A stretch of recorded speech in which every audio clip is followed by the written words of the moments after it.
갈라디아서 6장 11절에서 18절 6장 11절에서 18절 11절에서 18절 다 같이 읽습니다. 내 손으로 너희에게 이렇게 큰 글자로 쓴 것을 보라. 무릇 육체의 모양을 내려 하는 자들이 억지로 너희에게 할례를 받게 함은 그들이 그리스도의 십자가로 말미암아 박해를 면하려 함뿐이라. 할례를 받은 그들이라도 스스로 율법은 지키지 아니하고 너희에게 할례를 받게 하려 하는 것은 그들이 너희의 육체로 자랑하려 함이라. 그러나 내게는 그리스도 십자가 외에 결코 자랑할 것이 없으니 그리스도로 말미암아 세상이 나를 대하여 십자가에 못 박히고 내가 또한 세상을 대하여 그러하리나. 할례나 무할례가 아무것도 아니로되 오직 새로 지으심을 받는 것만이 중요하니라. 무릇 이 규례를 행하는 자에게와 하나님의 이스라엘에게 평강과 긍휼이 있을지어다. 이후로는 누구든지 나를 괴롭게 하지 말라. 내가 내 몸에 예수의 흔적을 지니고 있노라. 형제들아, 우리 주 예수 그리스도의 은혜가 너희 심령에 있을지어다. 아멘. 우리가 하나님을 섬길 때 십자가라는 말을 많이 듣습니다. 십자가. 이 십자가가 인생의 해답이고 길이고 능력이다. 이런 말 우리가 참 많이 들었는데요. 그런데 문제는 대부분의 크리스찬들이 이 십자가의 의미에 대해서 정확히 모른다는 거예요. 그 십자가의 의미를 우리가 이해하지 못하면 그 능력이 우리에게 들어올 수가 없어요. 우리가 그것을 이해하고 받아들일 때 그 능력이 역사하는 것입니다. 예. 그래서 십자가 1000번 만번 듣지만 그 의미를 정확히 아는 게 참으로 중요한 것입니다. 어떤 기계가 있어도 그 사용법을 알아야 그 기계가 의미가 있는 거잖아요. 사용법 모르면 그 기계 아무리 좋은 것 갖다 놔도 소용없는 거예요. 자리만 차지하지. 십자가의 의미를 모르고는 십자가의 능력을 우리가 경험할 수가 없는 거예요. 그래서 우리가 십자가를 이해할 때 제일 중요한 것이 십자가에는 두 종류의 십자가가 있다. 예수 그리스도의 십자가가 있고요. 나의 십자가가 있어요. 이 두 개념을 우리가 이해해야 합니다. 예수 그리스도의 십자가는 뭐예요? 갈보리 언덕에 세워진 그 십자가 말하는 거예요. 2000년 전. 그 언덕에 세워진 십자가에 예수님 못 박히시고 그 보혈이 그 십자가를 통해 흘러내렸어요. 그 십자가예요. 그 십자가는 단 한 번 있었던 사건이죠. 그러나 영원합니다. 우리가 그 십자가를 믿고 바라볼 때 죄 씻음의 은혜가 임해요. 죄를 씻는 것은 어떤 행위로 불가능합니다. 어떤 노력으로도 안 되는 거예요.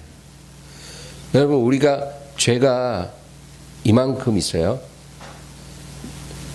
제 주먹만큼 이제 죄를 지었는데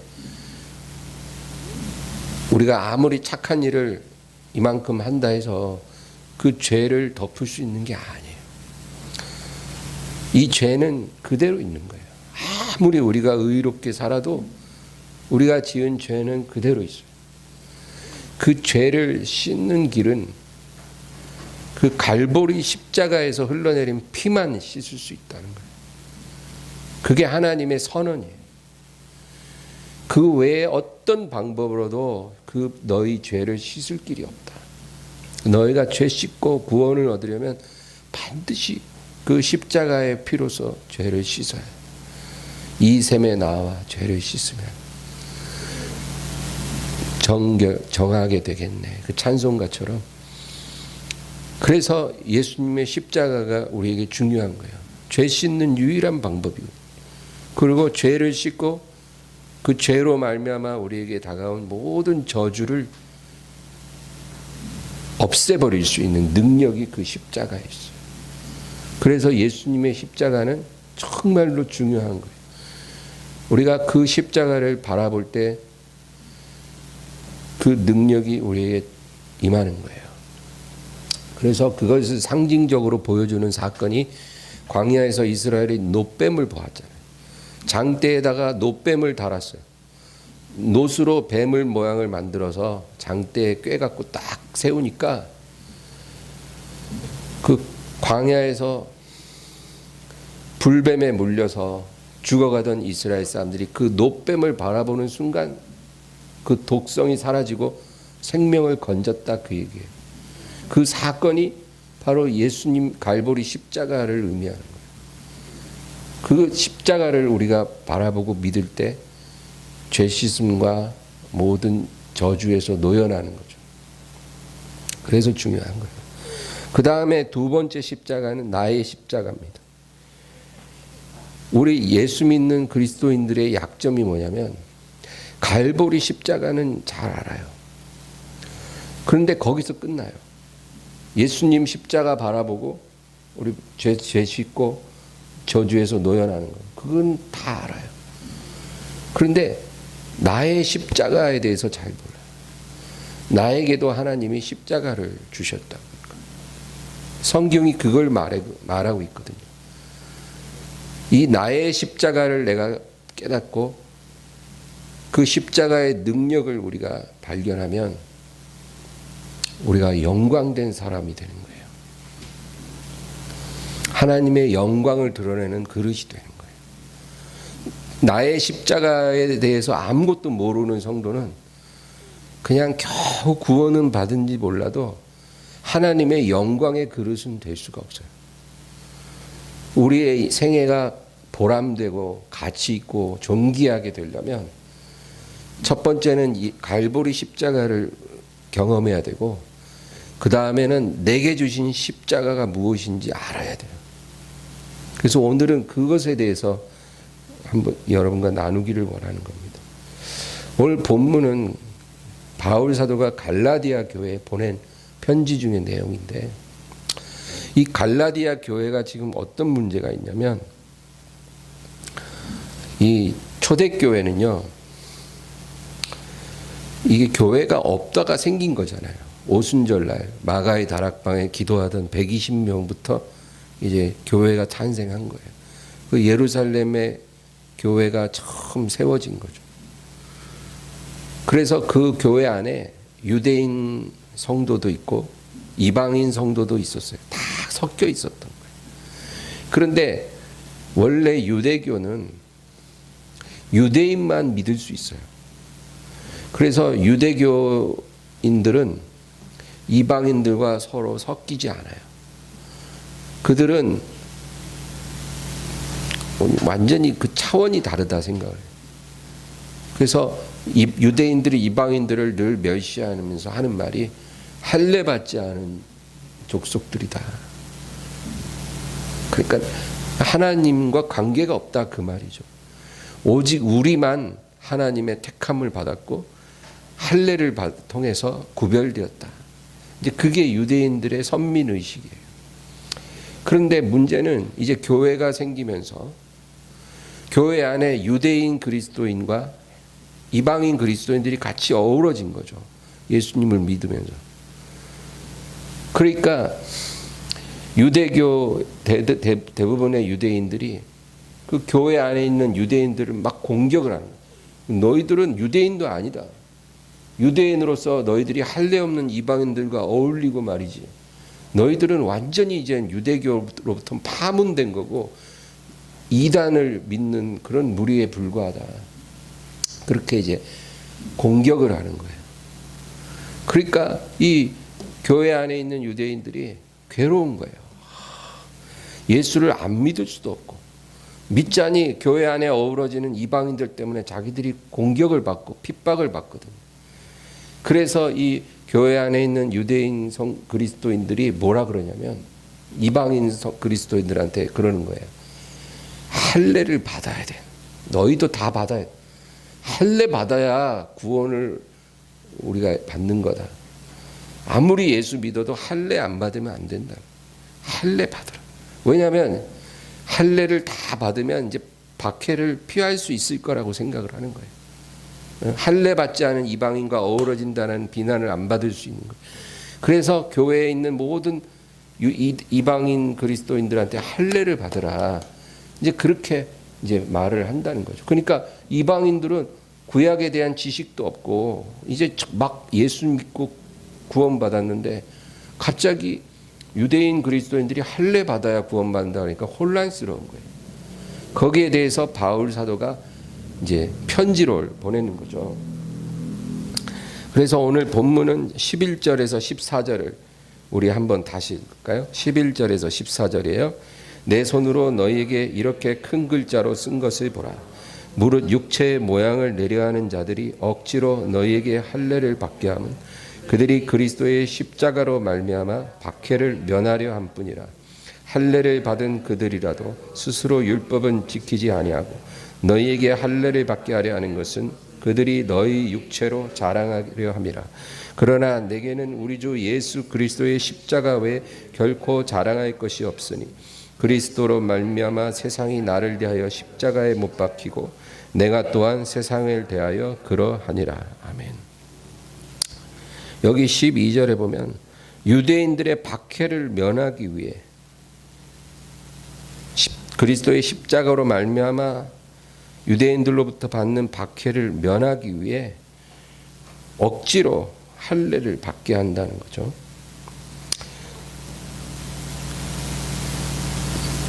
여러분, 우리가 구원을 받는 조건은 오직 십자가 하나예요. 다른 어떤 조건도 거기에 추가될 수 없어요. 할례뿐 아니라 그 무엇도. 우리가 하나님 섬기면서 주일 성수 가장 중요하게 여기는데 주일 성수도 역시 구원의 조건은 아니에요. 11조 무엇이 됐든 간에 그런 것이 구원의 조건은 될 수 없어요. 그런 것 해야 구원받고 그런 거 안 하면 구원 못 받아요. 천만에요. 그렇지는 않아요. 구원의 조건은 오직 십자가 하나예요. 십자가. 예수님이 못 박이신 그 십자가를 믿고 그 공로를 믿으면 구원받는 거예요. 그래서 바울이 14절에 내게는 우리 주 예수 그리스도의 십자가 외에는 결코 자랑할 것이 없다. 그 어떤 것으로도 내가 자랑할 것이 없다. 십자가밖에 없다는 거예요. 바울은요, 자랑할 게 많은 사람이에요. 그런데도 십자가 외에는 내가 말할 것이 없다는 거예요. 여러분, 이 교회의 적은 어디 있을까요? 교회의 진정한 적은 교회 외부에 있지 않고 내부에 있어요. 교회 외부는 세상을 말해요. 교회 바깥 세상이잖아요. 세상이 교회 적인가? 아니에요. 세상은요, 교회에 대해서 무관심하거나 교회를 미워하거나 둘 중에 하나인데 교회에 대해서 무관심하든 교회를 미워하든 간에 세상은 절대로 교회를 무너뜨릴 수가 없어요. 그런데 교회가 무너지는 것, 정말 교회를 넘어지게 하는 것은 교회 외부에 있는 존재가 아니고 교회 안에 들어와 있는 존재에 의해서 교회가 무너지는 거예요. 그래서 교회의 진짜 적은 교회 안에 있어요. 교회 안에는 두 종류의 사람들이 있어요. 첫째는 종교적인 사람들이에요. 두 번째는 십자가의 사람들이에요. 교회 안에 앉아있는 사람들은 딱 둘 중 하나예요. 종교적인 사람이든 십자가의 사람이든 둘 중 하나예요. 그런데 종교적인 사람들이 대부분을 차지하면 교회는 무너져요. 십자가의 사람들이 많아지면 교회는 살아나요. 그러면 종교적인 사람은 어떤 사람이냐? 두 가지 특징이 있어요. 첫째는 이 사람들은 세상의 어떤 평판, 사회적인 입지, 사람들의 인정을 너무나 중요하게 여기는 사람들이에요. 교회 안에 있지만 세상이 나를 어떻게 볼까? 세상이 우리를 어떻게 평가하는가? 사람들이 나를 어떻게 바라볼까? 이게 너무나 중요한 사람들이에요. 그래서 그들은 세상으로부터 어떤 박해를 받거나 세상과 부딪히는 그런 상황을 아주 싫어해요. 그런 상황이 오는 거는 절대적으로 원치 않는 거죠. 그래서 교회에 박해가 다가오면 그들은 교회를 떠나거나 아니면 떠나진 않아도 그 박해 기간 동안 자기를 착 낮춰갖고 자기가 예수 믿는 사람인 걸 아무도 모르게 하거나 아니면 타협의 길을 찾는 사람들이에요. 이 박해를 빨리 지나가게 해야 되거든. 세상이 손가락질하고 미워하는 그 상황을 빨리 종식시키기 위해서 세상과 타협할 수 있는 방법을 모색하는 사람들. 이 사람들이 교회 안에 있는 종교적인 사람들이에요. 이런 사람 많죠? 교회. 특히 위로 갈수록 더 많아요. 사울 왕이 실수를 2번 해서 하나님께 버림받았는데 첫 번째는 블레셋과의 전쟁에서 실수했고 두 번째는 아말렉과의 전쟁에서 실수했어요. 그 2번 실수로 완전히 하나님으로부터 버림받았는데 이 블레셋과의 전쟁이 일어났을 때 사무엘 선지자가 그때 뭐라 그랬냐면 내가 가서 하나님 앞에 번제를 드릴 때까지 기다리십시오. 그랬거든요. 사무엘 선지자는 완전 하나님의 대리자예요. 그러면 왕이라도 그 말에 순종해야 되는 거죠. 블레셋이 점점 다가오고 있어요. 그런데 이제 사무엘 선지자가 와서 번제를 드려야 이제 전쟁에 출전하는 거예요. 그런데 사무엘이 도착이 늦어지는 거예요. 이제 블레셋 점점 다가오고 있고 이쪽 이스라엘 군인들은 두려움 때문에 이제 흩어지기 시작해요. 그러니까 빨리 분위기를 수습해야 되는 거예요. 이게 지금 진영이 막 두려움에 잡혀서 어지러우니까 이 분위기를 빨리 잡아서 전쟁에 나가려면 사무엘이 안 와도 그냥 왕이 번제를 그냥 인도해도 되지 않을까. 상황이 급하니까 이스라엘 군대를 지키기 위해서 그냥 사무엘 없어도 왕이 그냥 나서서 번제 드려도 되는 거 아닌가. 누가 드린들 그게 뭔 상관이. 지금 상황을 빨리 수습하는 게 중요하니까. 그래서 번제를 딱 드린 거예요. 번제가 끝나자마자 사무엘이 도착했어요. 그러고는 사무엘이 사울 왕을 책망합니다. 왕이 하나님을 거역하였도다. 결국 그 실수로 사울은 버려져요. 여러분 이 사건이 우리에게 의미하는 게 뭔지 아세요? 하나님의 공동체를 지키기 위해서 뭔가 타협점을 찾는 거예요. 타협점을. 절충점을 찾는 거예요. 하나님 말씀 곧대로 순종하는 게 아니라 뭔가 상황을 좀 더 보존하기 위해서 빨리 타협을 하고 절충을 하는 거. 그런 마음가짐. 그게 하나님이 미워하는 마음이에요. 그게 바로 종교적인 사람들의 특징이다. 그 얘기예요.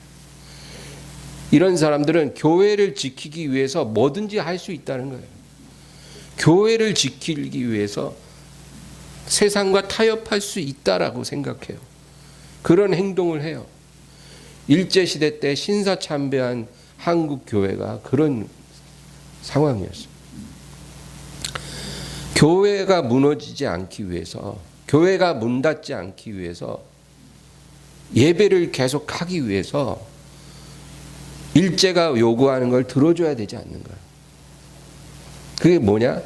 신사 앞에 가서 고개 숙이고 절을 하면 된다는 거예요. 그래서 모든 목사들, 성도들 다 끌고 가서 그 앞에 다 모자 벗고 다 절하는 사진들 여러분 보셨을 거예요. 한국 교회가 다 그렇게 했어요. 하나님이 그만 우상 숭배를 하는 거예요. 교회를 문을 안 닫기 위해서는 원하는 대로 해줘야 된다는 거예요. 눈 딱 감고 해주자. 그거 꼭 우상 숭배라고 생각할 거 아니다. 그냥 일제에 대한 예의라고 생각하고 그거 하나 해주면 우리 마음 편하게 예배 다 드려도 절대 이젠 단속하지도 않고 참견하지도 않는다자는가. 그러니까 그냥 해주자는 거예요. 그러면 우리가 마음 편하게 하나님 예배할 수 있고 뭐 다 할 수 있다는 거예요. 옳아 보이죠? 하나님 진노하셔요. 순종이 제사보다 낫다. 우상 숭배하지 말라는 계명 지키는 것이 예배 1000번 만번 드리는 것보다 더 하나님이 소중히 보는 거라는 거예요. 그래서 한국 교회가 6.25 때 완전히 붕괴된 거예요. 초토화된 거예요. 교회 다 불타고 목사들 다 총살당하고 한국 교회 완전히 초토화됐잖아요. 그게 그렇게 한국 교회가 6.25 때 완전히 무너진 게 그게 우연이겠어요? 불과 몇 년 전에 신사참배한 그 죄로 인해서 하나님이 교회를 쓸어버린 거예요. 예배를 못 드리는 한이 있고 박해 받는 한이 있어도 하나님이 우상 숭배하지 말라 그랬으면 그거 지켜야 되는 거예요. 교회는. 그거 놓치면 교회도 아니에요. 그건 100번 예배 드리면 뭐예요? 우상 숭배하는 더럽혀진 교회인데. 그래서 이런 사람들이 그런 일을 한다는 거예요. 그 다음에 또 하나의 특징은 이 종교적인 사람들은 공적을 내세우고 자랑합니다. 그게 특징이에요. 뭔가 우리가 뭘 했다라는 거예요.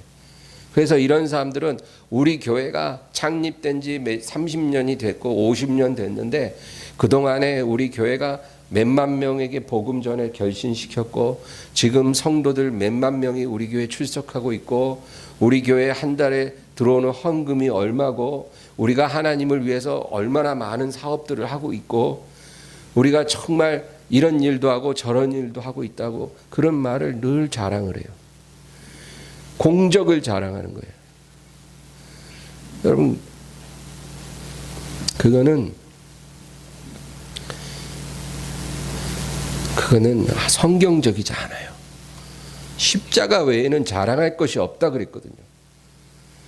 우리가 예수님의 십자가 공로 한 가지만 찬양하고 자랑해야지 거기에 어떤 내가 뭘 하고 우리 교회가 뭘 하고 이런 말이 들어가면 그때 이미 교회의 변질은 시작됐다라는 거예요. 근데 교회 안에 있는 종교적인 사람들이 그런 걸 좋아해요. 그런 걸 막 자랑하고 알리기를 좋아해요. 성도들 개인적으로도 그래요. 내가 우리 교회를 40년을 섬겼고 내가 권사네 장로네 내가 이제까지 헌금을 얼마를 했고 어디에다가 뭘 세웠고 뭘 했고 내가 어떤 일을 했고 이런 말을 늘 입에 달고 다니면서 자랑하는 사람들이 있어요. 내가 과거에 이런 일도 했어. 저런 일도 했어. 조영기 목사님 따라다니면서 많은 일도 했어. 내가 해외 선교 단기 선교를 몇 번을 갔어. 내가 우리 집을 팔아서 뭘 드렸어. 이런 말을 늘 자랑하는 사람들. 이런 사람들이 바로 종교적인 사람들이에요. 십자가만 자랑해야 되는데 엉뚱하게 자기가 뭘 했다라는 걸 자꾸 드러내는 거예요. 이런 사람들은 체면 깎이는 일은 엄청 두려워하고 체면 세우는 일은 아주 좋아합니다. 이런 사람이 교회에 많아지면 교회는 무너지기 시작하는 거예요. 지금 한국 교회가 세상 사람들로부터 욕을 엄청 먹는 이유 중에 하나가 물론 우리가 의로운 중에 박해받는 부분도 있겠지만 지금 그 가장 큰 이유 중에 하나는 교회 안에 이런 종교적인 사람들이 판을 치니까 세상 사람들이 볼 때 너희 안에 과연 하나님이 있을까? 너희가 그렇게 말하는 예수 그리스도가 정말 너희와 함께 하실까? 조롱하는 거예요. 맛을 잃은 소금이에요, 완전히. 근데 교회 안에 또 한 부류가 있다라는 거예요. 어떤 사람? 십자가의 사람. 이 사람들은 체면보다 내면을 중요시하는 사람들이에요. 체면은 뭐예요? 세상이 나를 어떻게 볼까? 사람들이 나를 어떻게 볼까? 그게 중요한 사람들이 체면을 중요시하는 사람들이죠. 사람들이 나를 뭐라 볼까? 세상이 우리를 뭐라 볼까? 그게 중요한 사람들. 근데 십자가의 사람들은 체면이 아니라 내면. 하나님이 나를 어떻게 보실까? 그게 중요한 사람이에요. 세상이 나를 뭐라 하든지 그건 중요하지 않아. 하나님이 나를 어떻게 보실까? 그게 중요한 사람이 십자가의 사람이에요. 지금 코로나로 인해서 세상이 우리에게 교회 문 닫아라 그러잖아요. 교회 문 닫아라. 그리고 예배 드리지 마라. 기도하지 마라. 모이지 마라. 집에 가라. 집에서 해라. 그러잖아요. 그러면 이제 우리 고민돼. 그러면 교회 문을 닫아야 돼? 예배 드리지 말아야 돼? 어떡하지? 고민해. 근데 종교적인 사람들은 우리가 만약에 예배를 이렇게 드리면 세상 사람들이 우리 뭘로 볼까? 우리가 이렇게 예배 드리다가 뭔 일 생기면 세상이 우리를 어떻게 볼까? 우리 친척들, 내 지인들이 나를 어떻게 볼까? 내가 회사에서 사람들이 나를 뭐라 그럴까? 이런 거가 중요한 사람들이 종교적인 사람들이에요. 그러면 어떻게 되겠어요? 움츠러들죠. 집에 있잖아. 그러나 십자가의 사람들은 이런 똑같은 상황에서 세상이 뭘 어떻게 볼까가 아니라 만약에 지금 정부가 말하는 대로 교회 문 닫는다면, 예배 중단한다면, 모임을 폐한다면 세상은 박수치겠지만 하나님은 뭐라 그러실까? 그거에 대해서 생각하는 사람. 그게 중요한 사람. 그게 십자가의 사람이에요. 똑같이 성도라고 교회 나와 앉아 있어도요, 교회 안에 그렇게 두 부류로 딱 나눠져요. 하나님은 그걸 정확히 보세요. 우리가 사람의 눈을 의식하는 사람인지 하나님의 눈을 의식하는 사람인지. 그래서 오늘 본문에도 14절이 너무 중요한 거예요. 이 갈라디아서 6장 14절은 정말 여러분 100번 1000번 읽어야 돼요. 그러나 내게는 우리 주 예수 그리스도의 십자가 외에 결코 자랑할 것이 없으니 그리스도로 말미암아 세상이 나를 대하여 십자가에 못 박히고 내가 또한 세상을 대하여 그러하니라. 이 후반부의 이 말이 뭔지 아시죠?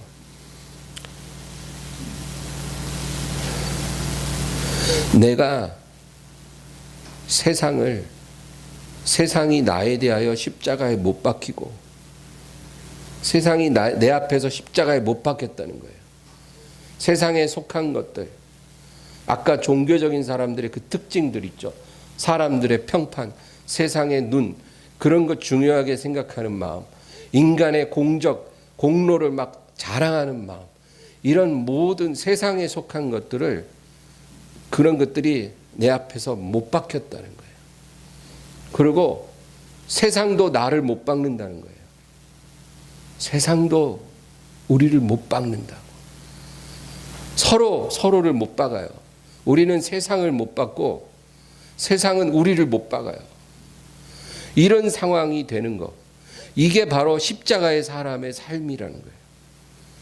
네. 이게 하나님이 원하시는 우리의 삶이에요. 세상은 우리를 못 박고 우리는 세상을 못 박고 서로가 피차를 못 박아 버려요. 이 의미를 우리가 깨닫지 않으면 하나님의 영광을 담는 그릇이 절대로 안 돼요. 교회 30년을 다녀도 안 돼요. 그냥 밤낮 사업 잘 되게 해주시고 자식들 잘 되게 해주시고 그런 소원에 그냥 갇혀있는 그런 사람이 되는 거지, 절대 하나님의 마음을 흡족하게 하는 그릇이 될 수가 없어요. 이걸 못 깨달으면. 세상이 내 앞에서 십자가에 못 박혀야 되고 세상이 나를 못 박아야 돼요.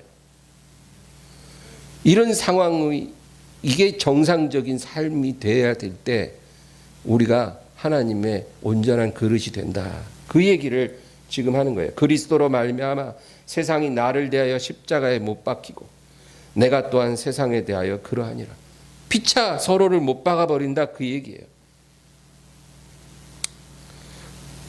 그리고 바울은 나는 이 십자가 외에는 다른 걸 말할 게 없다, 그렇게 말씀합니다.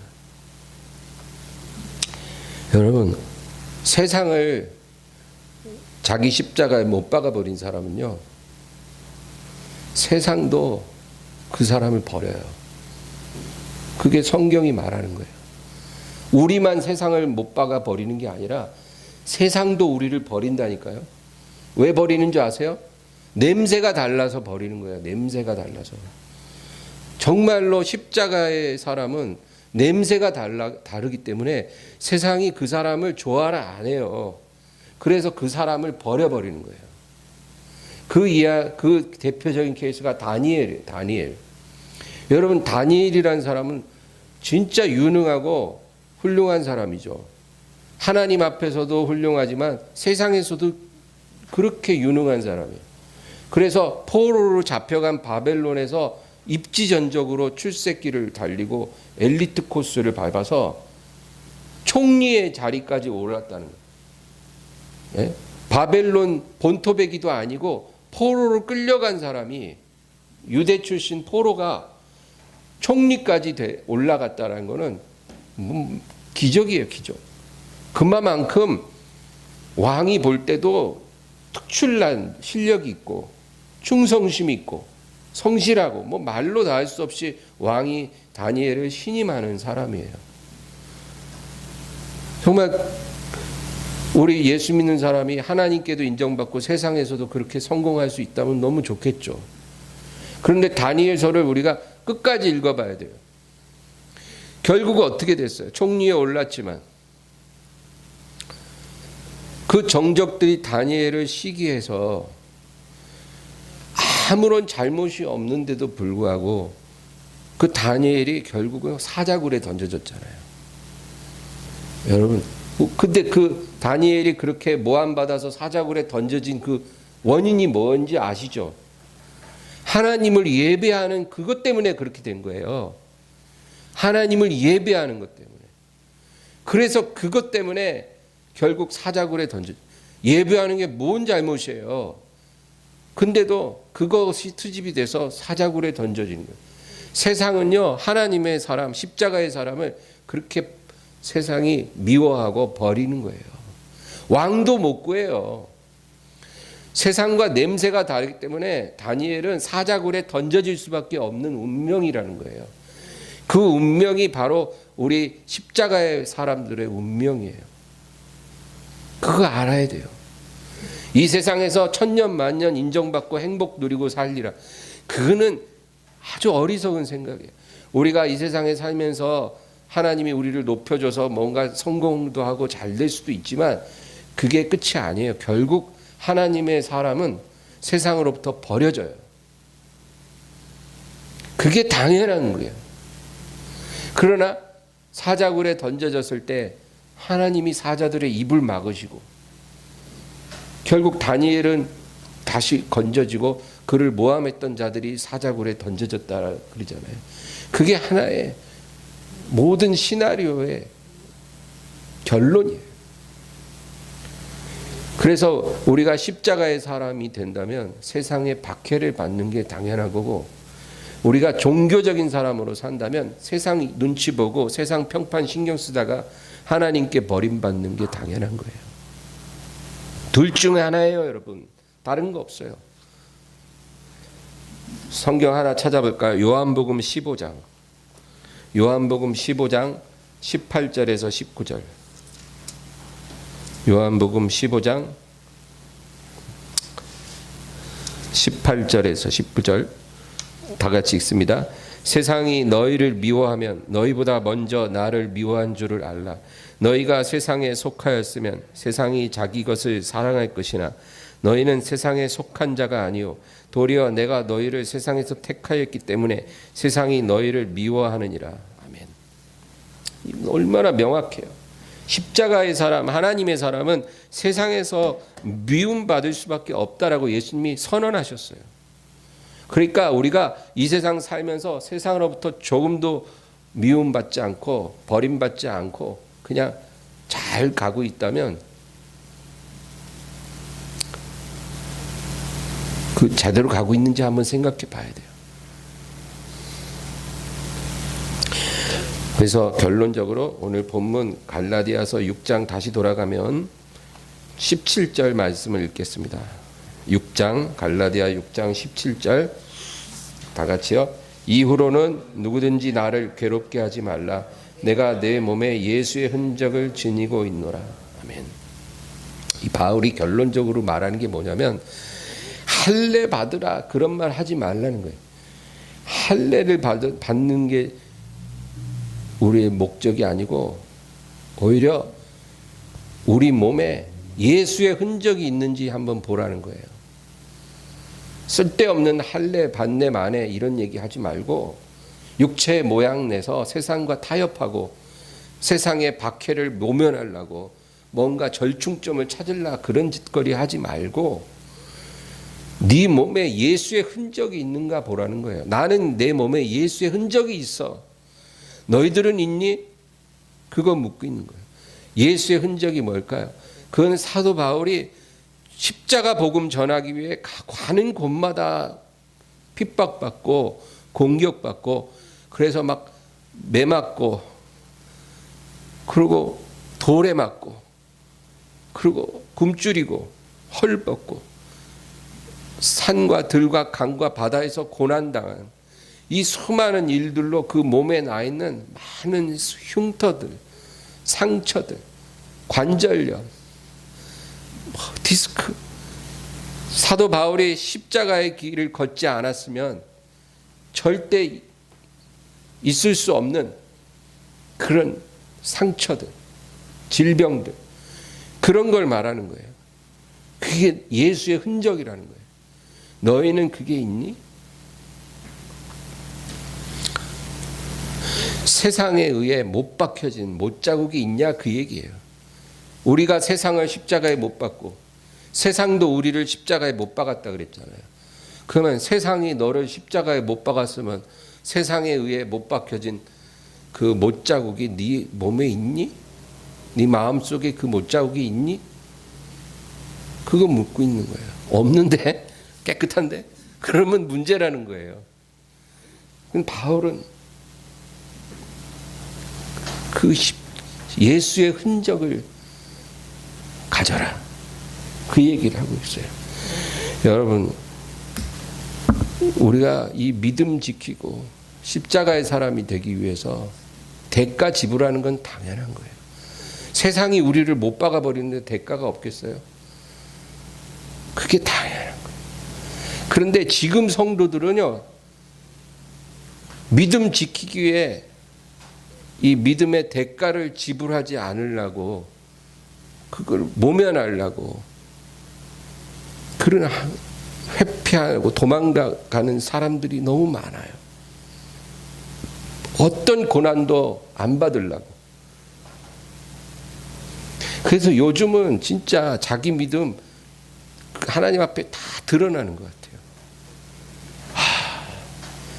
내가 믿음 지키느라고 정말 많은 것을 잃어버릴 수 있고 위험한 상황이지만 그래도 내가 주님을 섬기는 것 포기할 수 없습니다. 이런 사람들이 있고 혹시라도 요만큼이라도 피해가 올까 봐 어디 가서 믿는다는 소리를 안 하고 교회 다니니? 아니 안 다녀. 다닌다 그랬다가는 막 이상하게 볼까 봐 다른 것도 아니야. 이상하게 볼까 봐. 요즘 교회발 감염이 많다는데 너도 혹시 뭐 이런 눈으로 볼까 봐. 안 다녀 나. 옛날에 다녔는데 지금 안 다녀. 이런 말을 해버리고. 이런 성도들이 너무나 많아진 거예요. 그러면 여러분 잘못 가고 있는 거예요. 예수 믿는 거는 제가 처음에 말한 것처럼 갈보리 십자가도 의미를 깨닫는 것도 중요하지만 내 십자가의 의미가 뭔지를 깨달아야 우리가 정말로 변화될 수 있는 거고 하나님의 영광을 드러내는 그릇이 되는 거예요. 내 십자가. 내 십자가에 세상을 못 박아 버리는 거예요. 그리고 세상이 또 나를 거기 못 박아 버린다는 거예요. 그런 상황이 당연하게 여겨지는 삶. 그것이 정말 하나님이 우리를 부르신 목적이고 그것이 우리가 가야 될 길이다. 그 얘기를 오늘 사도 바울이 하고 있습니다. 오늘 이 말씀을 생각하면서 우리 간절히 기도하겠습니다. 주여 주여 주여